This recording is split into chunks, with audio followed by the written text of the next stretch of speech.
Welcome to Basics News. తుర్కపల్లిలో అంగరంగ వైభవంగా శ్రీ అయ్యప్ప స్వామి మహాపడిపూజ.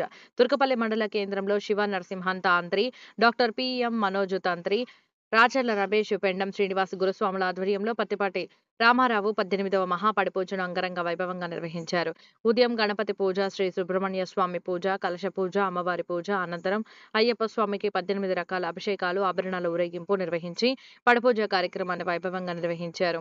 ఈ కార్యక్రమంలో గురుస్వాములు పత్తిపాటి హనుమంతరావు, సీతా నరసింహులు, డాక్టర్ ఎస్ రాజు, ఎరుకల అనిల్ గౌడ్, రేకల రాజు, బొట్టు గురుస్వామి, తిప్పారం నాగా, పత్తిపాటి ఆనంద్, పత్తిపాటి సునీల్, బోడా నవీన్, తిప్పారం బ్రహ్మచారి, పుట్ట ఆంజనేయులు, కట్కూరి రాజు, మడిగే వెంకటస్వామి, ఉప్పు పెద్దిరాజు, బొల్లారం రవి, పల్లె నరేష్, షాగర్ల పరమేష్, కురేళ్ల సందీప్, పాముల బాలకృష్ణ, వంగాల ఉదయ్, సుంకి శివ, కొడపక నరసింహ, రసాల ఐలేష్, వేముల మల్లేష్, ఆదిమూలం రాజేష్, రసాల ఐలేష్, భజన బృందం, జగదీష్,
స్వామి వారికి పూలాభిషేకం చేద్దాం. అందుకోసమే పూలాభిషేకం